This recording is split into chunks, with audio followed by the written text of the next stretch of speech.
atmosfer Timur Tengah yang kental melalui replika arsitektur maupun ornamen-ornamen lainnya. Banyak banget masjid, ya bahkan salah satu terbanyak di dunia. Masjid indah, masjid bagus, masjid banyak, diimbangi dengan banyak orang juga yang memakmurkan masjid, insya Allah. Kita akan melihat, menyaksikan payung ini terbuka dan tertutup. Beberapa masjid di Indonesia menawarkan atmosfer Timur Tengah yang kental melalui replika arsitektur maupun ornamen-ornamen lainnya. Tidak heran jika masjid-masjid ini juga menjadi destinasi wisata religi yang populer bagi masyarakat yang ingin merasakan suasana ibadah seperti di Jazirah Arab, khususnya di Tanah Suci. Wow, inilah 3 masjid Indonesia yang punya vibe Timur Tengah. Dari replika Masjid Abu Dhabi di Solo, replika payung Masjid Nabawi, hingga replika Menara Jam Makkah di Palu.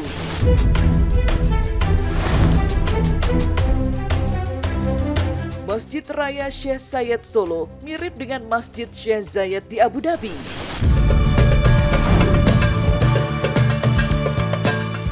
Meski berbeda tempat, tapi secara visual, Masjid Raya Syekh Zayed Solo dirancang persis menyerupai Syekh Zayed Grand Mosque di Abu Dhabi.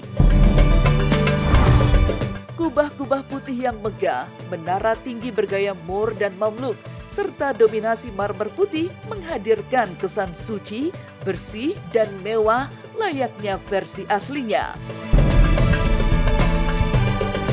Meski mengadopsi desain masjid di Abu Dhabi, tapi masjid yang diresmikan pada 14 November 2022 ini tetap menghadirkan sentuhan khas Indonesia lewat motif batik seperti kawung yang menghiasi lantai dan dinding interior. Hal ini menambah harmoni dengan kearifan lokal yang tidak ditemukan di Masjid Abu Dhabi. Lampu gantungnya minimalis, namun elegan, terinspirasi dari lampu kristal raksasa di Abu Dhabi. Lantainya dilapisi karpet bermotif geometris Islami berpadu floral, menciptakan kenyamanan bagi jamaah yang beribadah.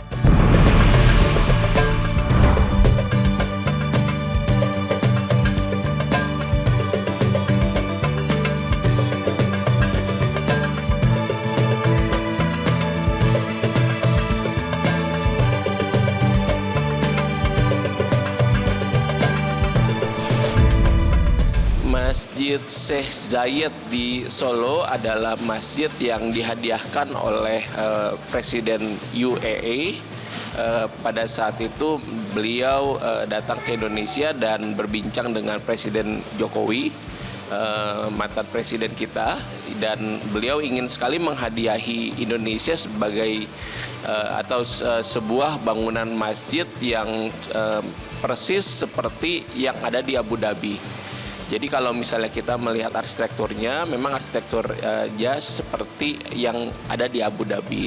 Hal yang bagus, masjid ada di mana-mana, masjid indah silakan, tapi yang paling penting adalah masjid indah, masjid bagus, masjid banyak, diimbangi dengan banyak orang juga yang memakmurkan masjid, insya Allah. Orang yang beriman kepada Allah adalah orang yang dia diantaranya memakmurkan dan mengisi serta meramaikan ibadah sehari-hari dalam ibadah yang dilakukan di masjid-masjid tersebut.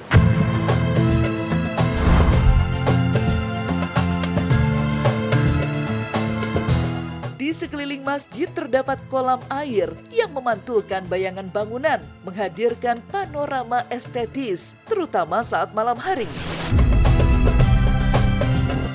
Halamannya ditanami pohon kurma yang memperkuat nuansa Timur Tengah di tengah kota Solo.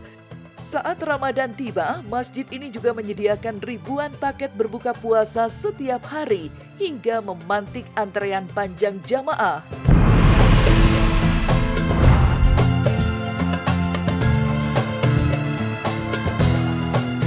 Ya, saya pikir itu sebuah inspirasi. Rumah ibadah diperuntukkan untuk sesuatu yang lebih bermanfaat lagi selain untuk berdoa ya, gitu, mencari pahala. Bagus sih, bagus banget.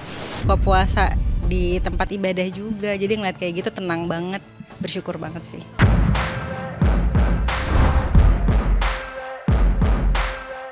Masjid Raya Al-Azom Tangerang mirip dengan payung Masjid Nabawi.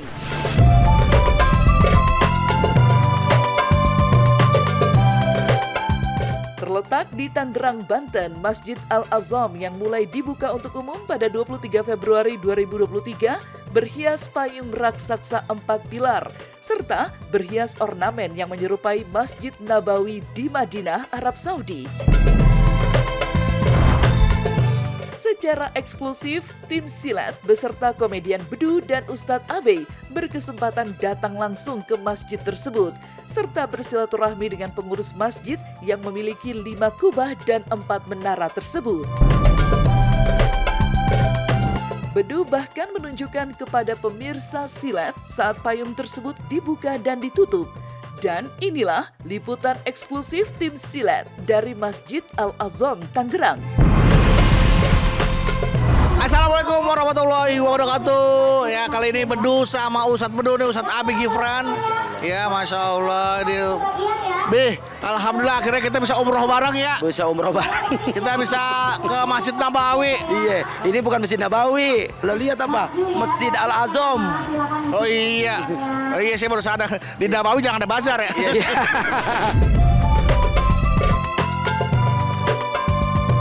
Itu lampu-lampunya persis banget yang ada di Masjid Nabawi. Wah. Lampunya kayak gitu. Iya. Jadi dia mulai lampunya udah kayak Masjid di Nabawi. Sama ini replika ini ya, Ya. ornamen-ornamennya tuh udah kayak di Masjid Nabawi. Ukiran-ukirannya kaligrafinya ya. Oh, luar biasa. 4 pilar melambangkan akidah, akhlak, syariat, bahasa katanya. Nah, kita lihat. Nih payungnya. Kita akan melihat, menyaksikan payung ini terbuka dan tertutup. Konsep ini dibangun oleh beliau, oleh pemerintah Kota Tangerang dalam arti bahwa bagaimana masjid ini bisa menarik, mempunyai daya pikat agar jamaah bisa ke masjid, tidak hanya ke masjid, tapi dia bisa beribadah, dia bisa berzikir, dia bisa melakukan amal-amal yang lainnya, yang artinya amal-amal yang positif. Masya Allah, seperti kayak di Madinah. Bagus banget. Ya, seperti Masjid Nabawi. Masjid Raya Baitul Khairat Palu, kubah terbesar se-Indonesia dan memiliki menara jam mirip dengan menara jam Mekah Tower di Masjidil Haram.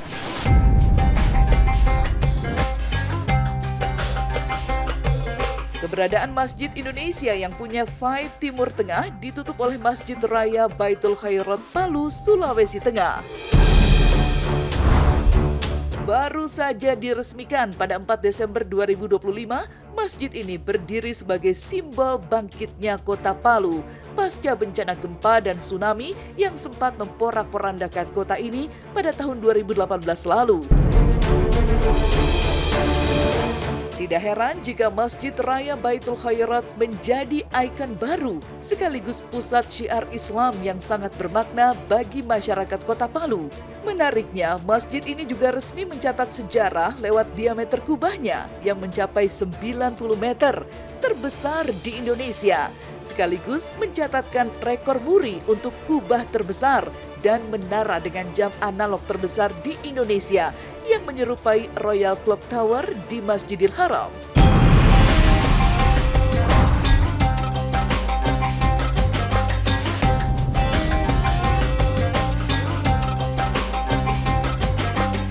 Masjid Raya Baitul Khairat itu adalah penanda pengingat bencana yang terjadi di 2018 yang mana menghancurkan masjid yang dulunya namanya Masjid Agung Darussalam.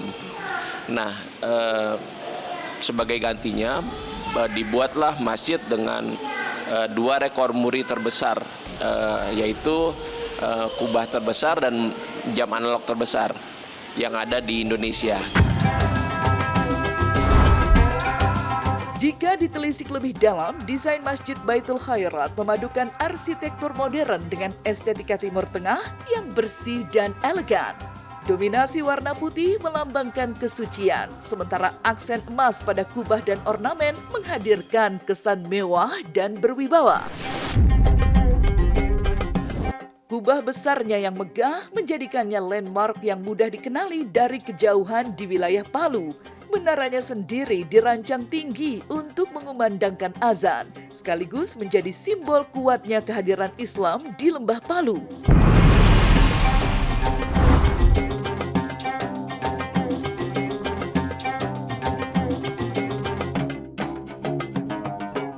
Indonesia itu kan banyak banget masjid, ya bahkan salah satu terbanyak di dunia. Ada juga di setiap kota punya ciri khas masing-masing, indah-indah gitu, Masya Allah. Islam di Indonesia sebenarnya luar biasa, ya sangat khiroh kepada urusan agama, tapi PR-nya belum selesai. Bagaimana caranya setelah membangun masjid yang megah, yang bagus, yang bisa membuat kita selalu mengenang kepada Haramain, dua tanah suci Mekah Madinah, juga kita punya PR untuk bisa memakmurkan dan mengisinya. Amin.